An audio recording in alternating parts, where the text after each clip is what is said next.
नमस्कार दोस्त, कैसे हैं आप लोग। आज हम पढ़ेंगे उपराष्ट्रपति महोदय के बारे में कि इनका पद, इनका नियुक्ति, इनका कार्यक्षेत्र, इनका निर्वाचन कैसे होता है, इनके बारे में समझेंगे। क्योंकि अगर इनके माध्यम से अगर किसी एग्जाम में या कंपटीशन में जब क्वेश्चन फंसता है तब क्लियर हो जाइए कि नंबर पक्का मिल गया। क्योंकि इनके बारे में एकदम आसान शब्द से हम लोग समझेंगे कि कहीं कंफ्यूज ना हो। तो सबसे पहले हम ये जानते हैं कि जो उपराष्ट्रपति पद है ये कहाँ से लाया गया। तो ये जो है कि यूएसए से लाया गया, मतलब जो है कि अमेरिका से लाया गया। क्लियर। अब ये आता है कि इनका संविधान में कौन से अनुच्छेद के माध्यम से इनका पद बनाया जाता है।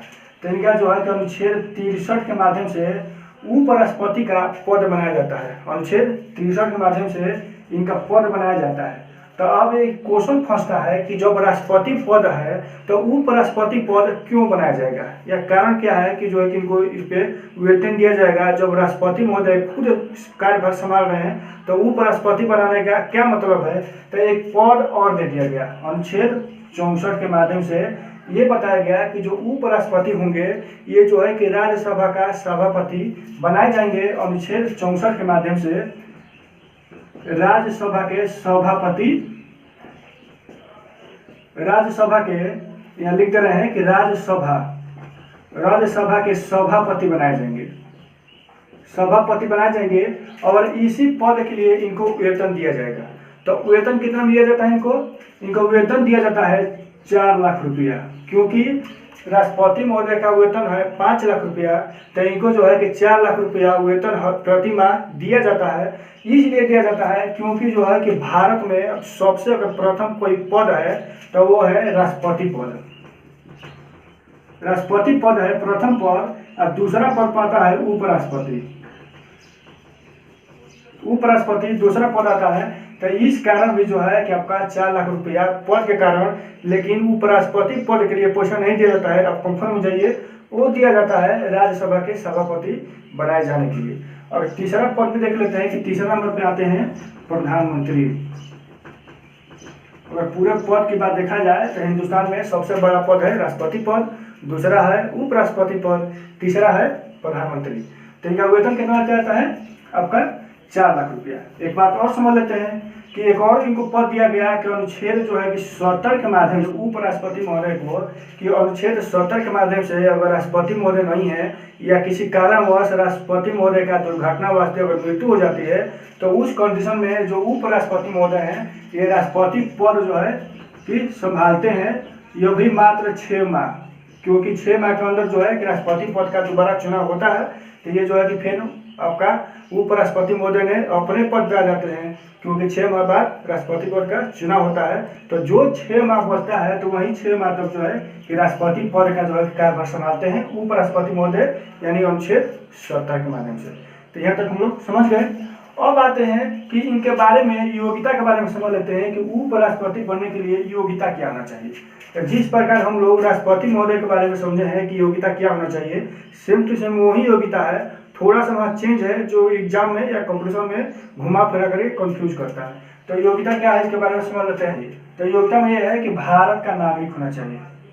प्रथम यह है कि भारत का नागरिक होना चाहिए, भारत का नागरिक होना चाहिए। तो ये जो है कि राष्ट्रपति में भी होना चाहिए भारत का नागरिक पद के लिए। और दूसरा में आते हैं कि आपका उम्र 35 वर्ष उम्र पूरा हो गया हो, पूरा हो गया हो। क्योंकि एक दिन भी कम रहेगा तो आप राष्ट्रपति या उपराष्ट्रपति जो है कि बनने के लिए आपका योग्यता नहीं रहेगी। क्योंकि 35 वर्ष में अगर एक दिन भी कम रहेगा तो ये भी योग्यता ये दोनों में है, राष्ट्रपति में भी है उपराष्ट्रपति में। अब चेंज कहाँ होता है इसके बारे में समझेंगे। जो तीसरा है, तो यहाँ जो है कि अगर राष्ट्रपति बनने के लिए यहाँ आपको जो है कि लोकसभा का सदस्य बनने योग्य होना चाहिए। अगर वही उपराष्ट्रपति बनना है तो यहाँ क्या होता है कि राज्यसभा का सदस्य बनने योग्य हो। तो देखिए यही चेंज होता है कि उसमें था राष्ट्रपति पद के लिए कि उसमें लोकसभा का सदस्य होना चाहिए, इसमें क्या है कि राज्यसभा का सदस्य बनने योग्य होना चाहिए। तो यहाँ कंफ्यूज बस इसी को थोड़ा चेंज कर दिया है। और क्या है कि आते हैं अब चौथा में, कोई चेंजिंग नहीं है। चौथा में सेम टू सेम एक ही है। क्योंकि इसमें ये होता है कि आपका कोई लाभ के पद पर ना हो, कोई लाभ के पद पर न हो। लाभ का मतलब ये होता है कि कोई आपका जो है कि सरकारी कर्मचारी अधिकारी न हो, या कोई जो है कि सरकारी नौकरी आपके पास न हो, क्योंकि नेता जो विधायक हैं या सांसद हैं, प्रधानमंत्री, मुख्यमंत्री, ये सब लाभ के पद पर नहीं है। जो आपका जो है कोई अगर सरकारी कर्मचारी अधिकारी हैं तो वो जो है कि लाभ के पद पर हैं, तो वो पद नहीं होना चाहिए, मतलब उपराष्ट्रपति बनने के लिए। तो अगर ये सब देखा जाए भाई, उपराष्ट्रपति बनने के लिए जो है कि भारत का नागरिक होना चाहिए, या आपका उम्र जो है कि 35 वर्ष पूरा हो गया हो, या राज्यसभा का सदस्य बनने योग्य हो, या जो है कोई लाभ के पद पर न हो, यानी कोई आपका जो है कि सरकारी नौकरी न हो। तो अगर ऐसा देखा जाए तो हिंदुस्तान में 50% ऐसे लोग हैं जो उपराष्ट्रपति बनने के योग्य हैं। लेकिन 2 शर्त और इसमें लगा दिए गए हैं, जैसे आपका राष्ट्रपति पद में लगाया गया है उसी प्रकार इसमें भी लगा दिया गया, क्योंकि इसमें यह है कि जब आपको उपराष्ट्रपति बनने के लिए जब उपराष्ट्रपति बनने के लिए जब आप नॉमिनेशन कराने के लिए या जो है कि पर्चा दाखिल करने के लिए जाएंगे, तो उस समय आपको जो है कि 20 संसद आपका प्रस्तावक के रूप में होना चाहिए, प्रस्तावक के रूप में होना चाहिए, और जो है कि 20 संसद आपके अनुमोदक के रूप में होना चाहिए, अनुमोदक के रूप में होना चाहिए। तो यही कठिन है। तो यहाँ क्या होता है कि अगर राष्ट्रपति बनने के लिए होगा तो राष्ट्रपति का जब पर्चा दाखिल होगा तो उसमें क्या है कि 50, ये सिस्टम था कि 50-50 होना चाहिए, लेकिन उपराष्ट्रपति के लिए 20-20 होना चाहिए। तो यही कठिन है, तो यही सब लोग नहीं कर पाते हैं, राष्ट्रपति या उपराष्ट्रपति नहीं बन पाते हैं, सिर्फ जो है कि राजनीतिक दल बन पाता है। तो यही कठिन है। तो यहाँ तक हम लोग समझ लिए। अब आते हैं निर्वाचन मंडल। निर्वाचन मंडल में कौन कौन से लोग भाग लेंगे इसके बारे में समझ लेते हैं कि उपराष्ट्रपति के लिए निर्वाचन में जो है कौन कौन से लोग भाग लेंगे। तो इसमें लोकसभा का सदस्य, लोकसभा का सभी सदस्य, यह देखिए सभी सदस्य, और राज्यसभा का सभी सदस्य। उपराष्ट्रपति पद के चुनाव में ये लोग भाग लेंगे, क्योंकि हम लोग राष्ट्रपति पद का जो चुनाव था उसमें कौन कौन लोग भाग लिए थे, उसमें लोकसभा का जो है कि निर्वाचित सदस्य भाग लिए थे, लेकिन इसमें क्या है कि सभी सदस्य। यहाँ देखिए कंफ्यूज नहीं होना है, राष्ट्रपति पद के लिए जो है कि सिर्फ निर्वाचित सदस्य भाग लिए थे, लोकसभा का और राज्यसभा का, और जो है कि विधानसभा का, मतलब विधायक, आपका विधानसभा का विधायक लोग भाग लिए थे, मतलब 4120 जो सदस्य थे।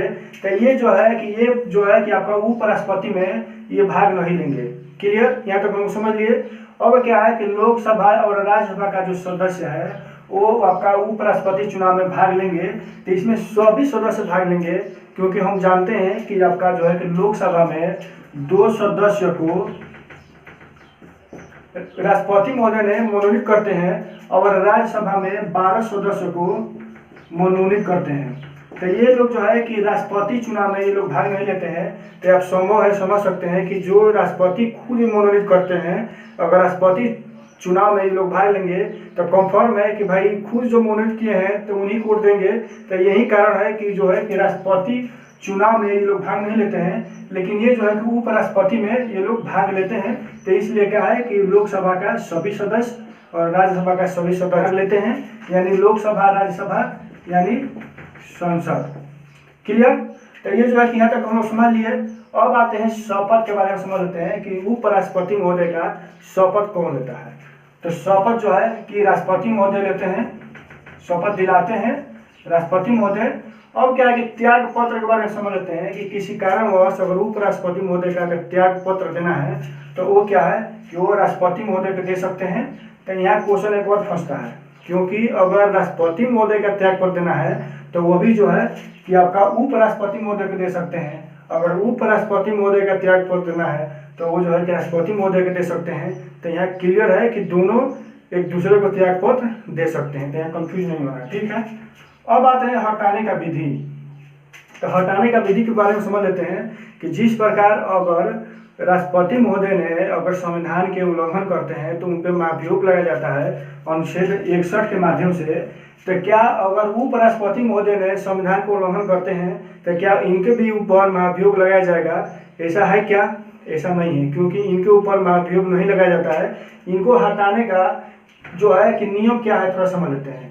इनको हटाने का नियम यह है कि जब इनको हटाया जाएगा तो उसे 14 दिन पहले यानी 2 हफ्ता पहले उपराष्ट्रपति महोदय को सूचना दे दी जाती है कि आपके खिलाफ जो है कि राज्यसभा में हटाने की प्रक्रिया चल रही है।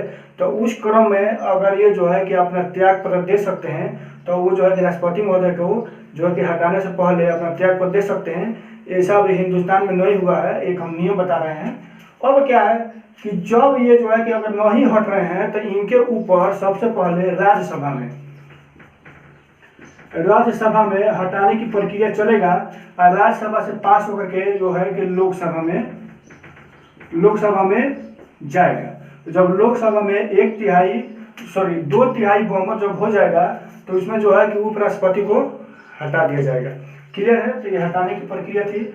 अब आते हैं राज्यसभा के कुछ शक्तियां होती हैं कि उपराष्ट्रपति महोदय का क्या क्या शक्तियां हैं। तो इसके बारे में समझ लेते हैं कि शक्ति क्या है। तो शक्ति ये है कि ये थोड़ा कंफ्यूज होता है कि क्या जो है कि अगर उपराष्ट्रपति महोदय ने राज्यसभा का सदस्य होते हैं, क्लियर, सदस्य होते हैं, तो किसी कारणवश अगर किसी बिल पर या कानून पर अगर चर्चा चल रहा है, अगर वोटिंग चल रहा है, तो क्या जो है कि आपका उपराष्ट्रपति महोदय ने उसमें भाग ले सकते हैं? नहीं ले सकते हैं। क्यों नहीं ले सकते हैं? क्योंकि ये राज्यसभा का सभापति बनाए जाते हैं।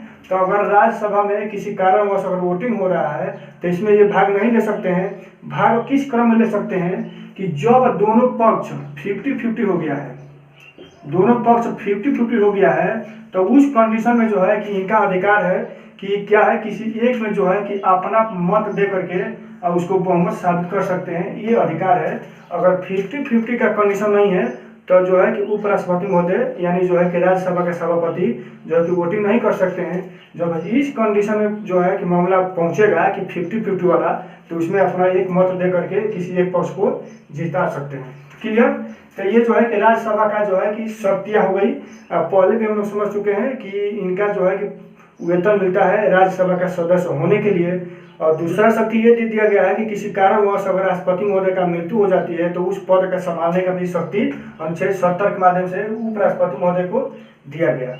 अब आते हैं निर्वाचन आयोग के संबंध में कि किसी कारणवश अगर राष्ट्रपति महोदय या उपराष्ट्रपति महोदय की किसी अगर संवैधानिक मामला पर अगर कार्रवाई होती है या उनके ऊपर कोई केस दर्ज होता है तो ये सिर्फ जो है कि आपका सुप्रीम कोर्ट में ये मामला चलेगा। राष्ट्रपति जी हो या उपराष्ट्रपति जी हो, इन दोनों के संबंध में सुप्रीम कोर्ट में मामला चलेगा। ये नहीं है कि हाई कोर्ट में या जो है कि डिस्ट्रिक्ट कोर्ट में, इसमें नहीं चलेगा। तो आप बिल्कुल कंफ्यूज नहीं होना है, क्योंकि बहुत सारे कंफ्यूजन में कंफ्यूज करता है कि इनके खिलाफ अगर कार्रवाई की जाती है या सुनवाई की जाती है तो कौन से कोर्ट में सुनवाई की जाती है। तो मात्र सिर्फ यही है, सुप्रीम कोर्ट या नहीं हाई कोर्ट या डिस्ट्रिक्ट कोर्ट में इनका सुनवाई नहीं होता है। तो ये उपराष्ट्रपति महोदय के संबंधित जानकारी थी। अगर वीडियो अच्छा लगा हो तो इसको आप लाइक करें, शेयर करें, सब्सक्राइब जरूर करें। फिर अगले वीडियो में मिलते हैं। जय हिंद, जय भारत।